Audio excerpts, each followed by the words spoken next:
विद्यार्थियों, आज हम हिंदी अनिवार्य की पाठ्यपुस्तक सर्जन के अध्याय 1 संतवाणी के भाग 3 कृपाराम खिड़िया के सोरठों का अध्ययन करेंगे। जावे अनुराग कोयल मन हरखित करे, कड़वो लागे काग रसनारा गुण राजिया। हरखित यानी प्रसन्न, कड़वो यानी कटु अप्रिय, काग यानी कौवा, रसना यानी जीभ वाणी। प्रसंग है, इस दोहे में कवि ने वाणी के प्रभाव का वर्णन किया है। इसकी व्याख्या है, कवि कृपाराम कहते हैं कि कोयल अपनी मधुर बोली से हृदयों में प्रेम उत्पन्न करती है और उसकी बोली सुनकर मन बड़ा प्रसन्न हो जाता है।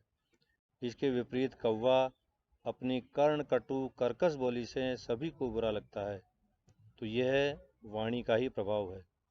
कड़वा बोलने वाले से कोई प्रेम नहीं करता, अतः सदा मधुर वाणी का प्रयोग करना चाहिए। घनी कुरूप कस्तूरी कांटा तुले, शक्कर बड़ी स्वरूप रोड़ा तुले राजिया।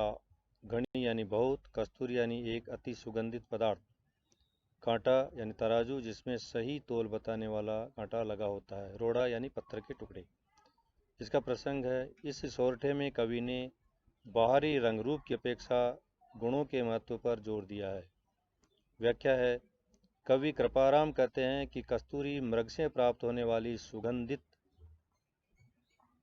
होती है, लेकिन देखने में काली और कुरूप होती है, परंतु वह कांटे पर तोलकर बेची जाती है। चीनी यानी शक्कर भले ही देखने में सफ़ेद और सुंदर होती है, और उसे पत्थर के टुकड़ों से तोलकर बेचा जाता है। कारण यही है कि कस्तूरी की सुगंध उसे मूल्यवान बनाती है, इसलिए उसके रूप पर ध्यान नहीं दिया जाता। तो सोरठे के माध्यम से संदेश दिया जाता है कि बाहरी रंग रूप लुभावना होने से ही कोई वस्तु मूल्यवान नहीं हो जाती है, उसके गुण ही उसका मूल्य निश्चित किया करते हैं। अतः मनुष्य को मूल्यवान गुणवान बनना चाहिए। चढ़ती निज पाए रति न सूझे राजिया। डूंगर यानी पहाड़, लाए यानी आग, जोवे यानी देखता है, पाए यानी पैर, रति यानी तनिक भी, न सूझे यानी दिखाई नहीं देती। प्रसंग है, कवि ने स्वयं के दोष देखने की बजाय दूसरों के दोष देखने की प्रवृत्ति के बारे में बताया है। कवि अपने सेवक राजिया को संबोधित करते हुए कहते हैं कि दूर पर्वत पर जलती आग को तो सारा संसार बड़े आनंद के साथ देखा करता है, किंतु लोगों को अपने पैरों के पास लगी आग तनिक भी दिखाई नहीं देती। कवि का आशय यह है कि दूसरों के दोषों पर दृष्टि डालने से पहले व्यक्ति को अपने भीतर भी झांक कर देखना चाहिए कि स्वयं उसके भीतर कितने दोष भरे हुए हैं। भरी मनवार चुपके लावे चूरमो, बिन मतलब मनवार रावण पावे राजिया। मतलब यानी स्वार्थ, री यानी की, मनवार यानी मनाना, चूरमो यानी चूरमा, राव यानी गन्ने के रस को उठाकर जो गाढ़ा पदार्थ बनाया जाता है। प्रसंग, कवि ने स्वार्थी लोगों द्वारा मतलब निकालने के लिए की गई खुशामद के बारे में बताया है।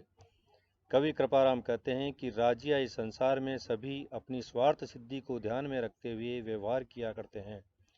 जब व्यक्ति को किसी से मतलब निकालना होता है तो उसे चुपचाप स्वादिष्ट चूरमा लाकर खिलाता है, और जब कोई स्वार्थ नहीं होता है तो उस व्यक्ति को कोई राब भी नहीं देता है।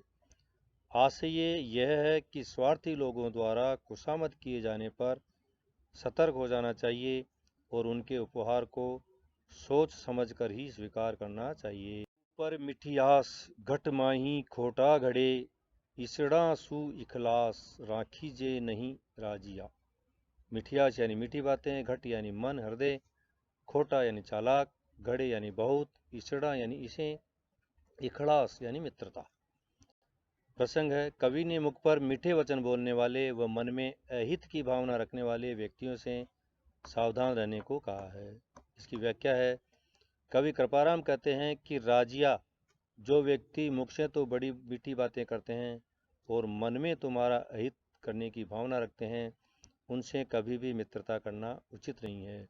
ऐसे लोग कभी भी अपने स्वार्थवश धोखा दे सकते हैं। पाँचो मित्र सचेत कहो कामन करे किसो, हरि अर्जन रे हेत रत कर हाँ क्यों राजिया। सचेत यानी तैयार, कहे यानी कहा हुआ, किसो यानी कैसा भी, हरि यानी श्री कृष्ण, अर्जन यानी अर्जुन, हेत यानी प्रेम से, हाक्यो यानी चलाया। प्रसंग है, कवि ने बताया कि सच्चा मित्र हमेशा हितैषी होता है। व्याख्या है इसकी, कृपाराम अपने सेवक राजिया को समझा रहे हैं कि जो सच्चा मित्र होता है वह सदा मित्र का हित करने को तैयार रहता है।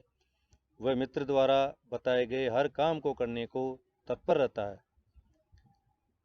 देख लो, भगवान श्री कृष्ण ने महाभारत के युद्ध में अर्जुन से सच्ची मित्रता के कारण ही अपने हाथों से उसका रथ हाँका था। मत किम्मत होय, बिन हिम्मत किम्मत नहीं, करे न आदर कोय, रद कागद ज्यों राजिया।